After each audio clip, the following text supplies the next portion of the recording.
Samantala, muling nagpalipas ang gabi si Mayor Junjun Binay, ang kanyang pamilya at mga taga-suporta sa Makati City Hall. Sa kabila ng panindigan ng Ombudsman na effective immediately ang kanyang suspensyon. May live report si Bon Aquino. Bon. Yes, Igan, tulad kahapon, sama-samang nagpalipas na magdamag ang mag-anak na Binay dito sa Makati City Hall. Hindi rin nagpatinag ang mga taga-suporta ni Mayor Junjun Binay na dito na rin natulog sa loob ng Makati City Hall. Mag-alauna ng madaling araw nang dumating si Vice President Jejomar Binay sa Makati City Hall upang dito na magpalipas ng magdamag. Tulad kahapon, nandito sa City Hall ang mag-anak na Binay bilang pagsuporta kay Mayor Junjun. Nagmistulang fiesta naman sa Makati City Hall grounds dahil sa bandang tumugtog para sa mga supporters ni Mayor Junjun Binay na piniling mag-overnight dito. Wala po kaming bayad dito.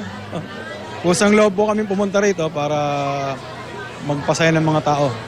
Noong Miyerkules, nagdesisyon ng Office of the Ombudsman na ipasuspindi si Mayor Junjun Binay kaugnay sa alegasyon ng overpricing na konstruksyon ng Makati City Hall Building 2. Git ni Mayor Binay, hindi niya susundin ang umano'y illegal na suspension order ng Ombudsman.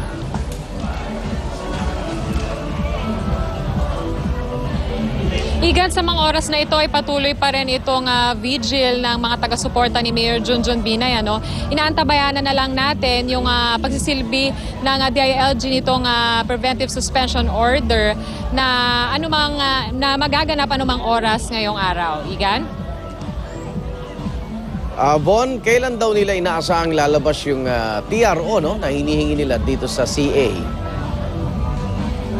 Alam mo kahapon, Iga, nung ating makausap si Mayor Binay, wala pa siyang masagot na kung anong oras na maipalalabas nga itong, inaasahan nila maipalalabas itong TRO kung sakasakali ng Court of Appeals. Pero sinabi niya na ito lang daw muna yung kanilang option sa ngayon. Igan? May balita rin ba dyan kung kailan na isa-serve yung suspension order? Kasi immediately Kahapon pa natin tinatanong, Igan, maging yung mga staff ni Mayor Binay. Pero hanggang ngayon ay wala pa rin silang naibibigay na sagot kung anong ang oras nila inaasahan na maisoserve itong preventive suspension order. Igan?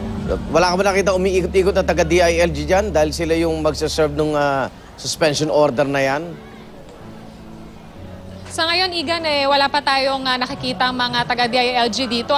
Pero patuloy pa rin nga tayo nakaantabay maging doon sa 21st floor kung nasaan nga itong opisina ni Mayor Binay. Okay, abangan mo yan kasi pag-serve, hindi niya tutuparin yun, So, ano gagawin ng taga-DILG kung hindi sinusunod itong kanyang suspension order? Yun ang abangan natin. Maraming salamat, Bon Aquino.